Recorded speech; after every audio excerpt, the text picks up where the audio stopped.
Yeah, once again, you're most welcome back to our class of biology. And from last time when we were here, we I said that we're going to start to look at structures and types of fruits.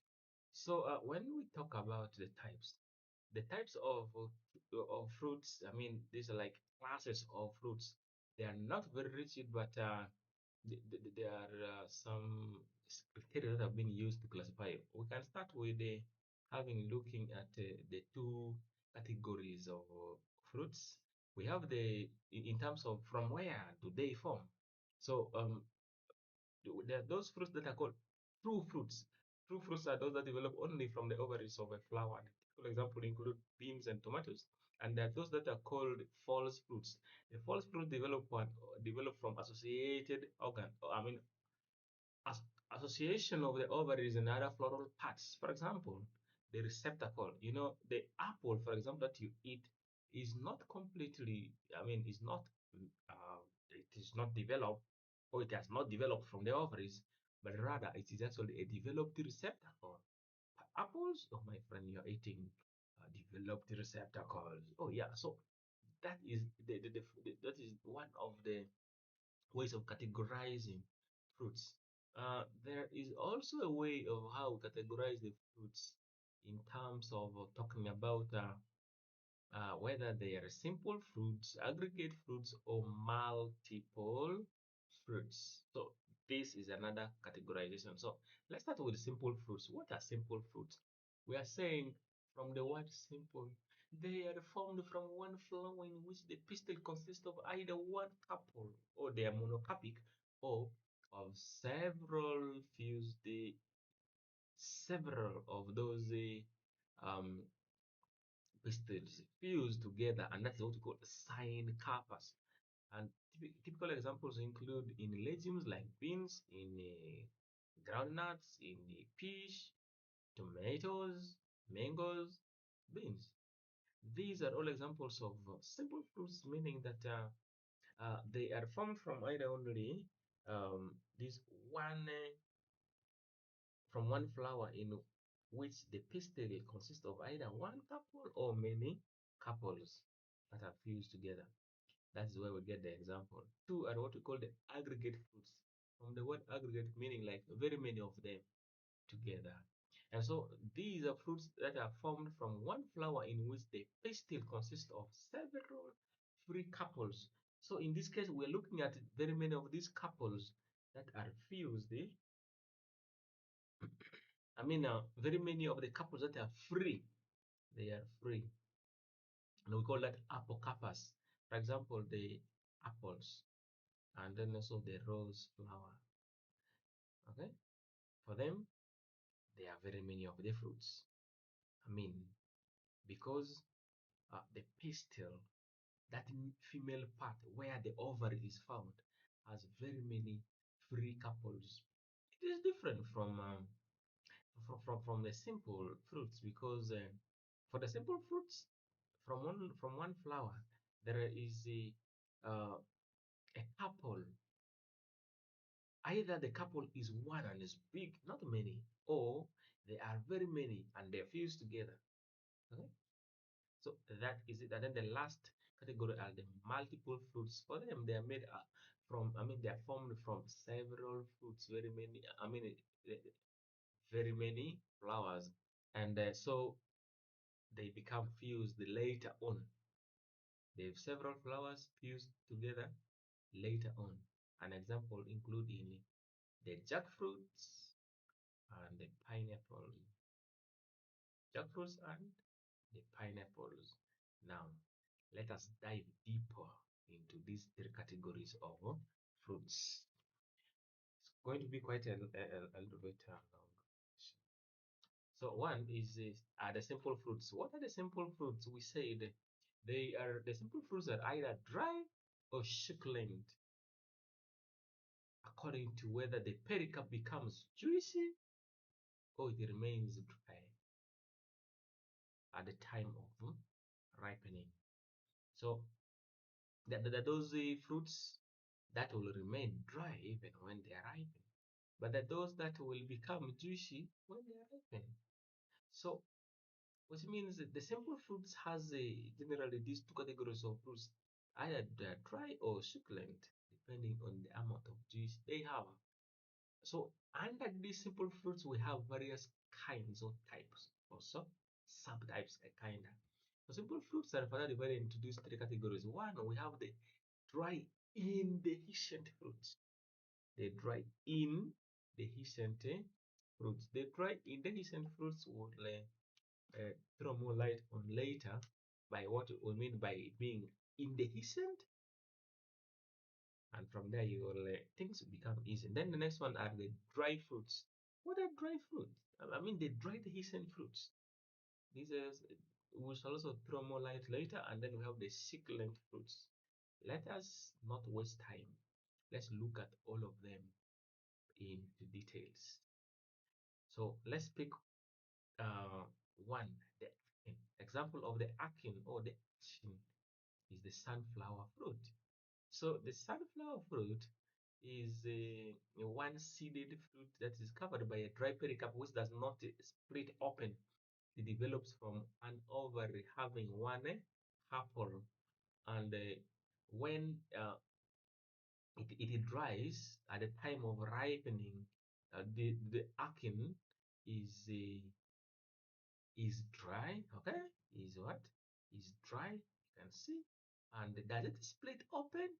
It does not split open, and because of that we shall say, oh yeah, the akin is amongst the dry indehiscent fruits. Indehiscent, in simple terms, we can talk about, okay, the his means to split. So if we say dehiscent, it means these are those fruits once they are ripened and mature, they split open. Whereas the dry indehiscent fruits are those that after drying, after fruit, I mean after ripening and drying, dehish, they don't split. And so we put the akin as an example of those uh, dry indehiscent fruits. Uh, Okay, I think I already talked about that where we're saying these are single-seeded fruits with a dry pericarp that does not split up or the yeast to release the seeds. I already explained that. The next dry dehiscent fruits are what we call the nuts.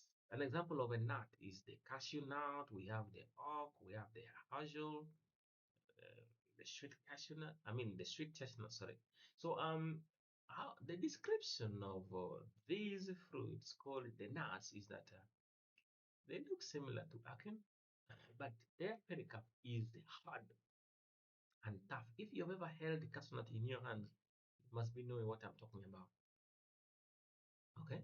And so example we say is the cashew nut, and this drawing illustrates the transverse section of the fruit of a cashew nut. It has a uh, it has a the seed inside here, and then outside the whole of this is called the fruit, but it has this hard outer pericarp. Okay? The part outside very hard pericarp, and the others are also there, but our interest for now is not to look at into all those details. And we have a very important note that even if the coconut has the word nut in it, even if the groundnut has the word nut in it, biologically they are not categorized as nuts. They are biological not categorized as what? Nuts.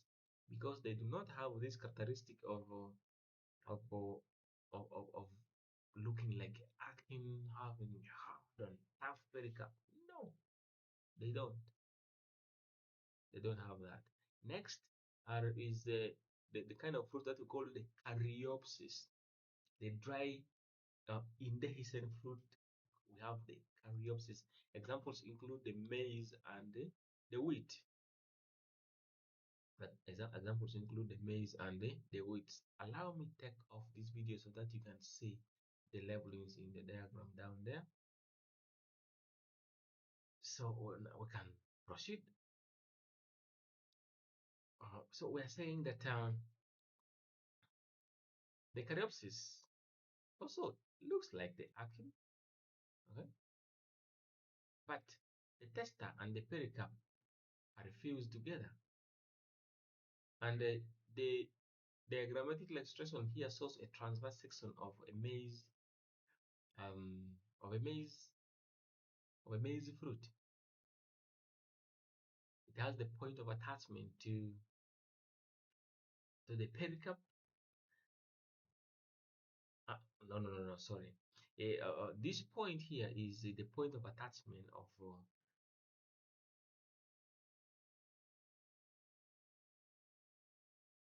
the filament. Is the filament?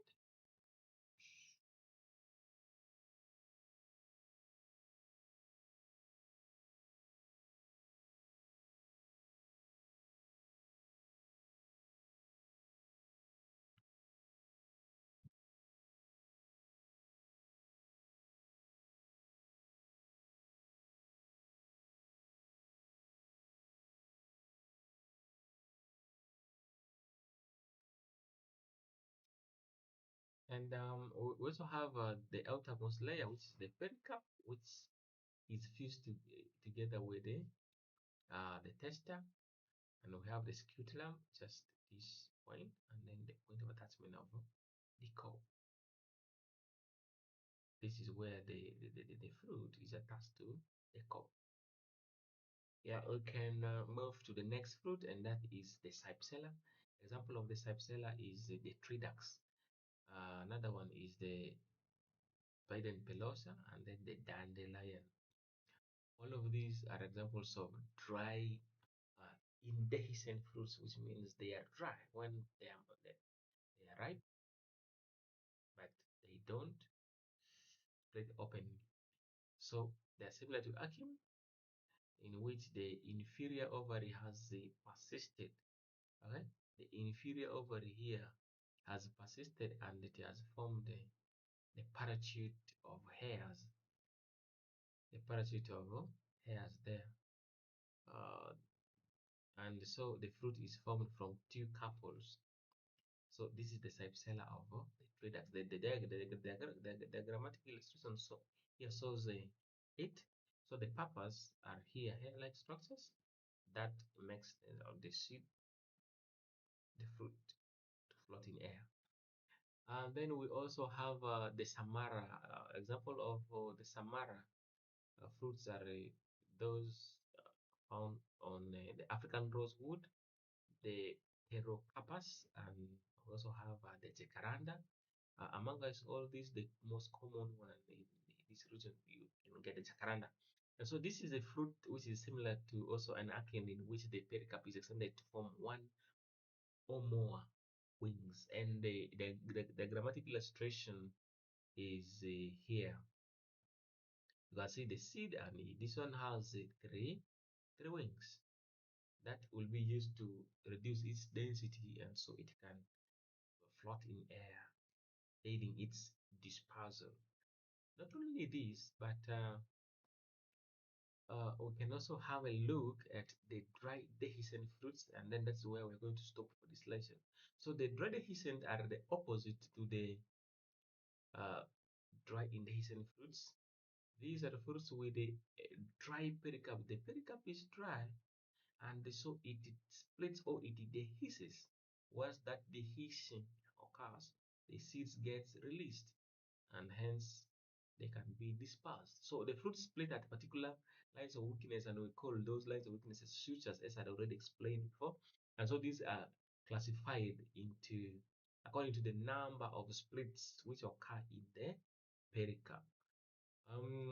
One, we have for those which splits along only one suture, we call them the follicle, and examples include the fruits of the oleander and the sodom apple, which if splits will look like this. There is only one line of weakness.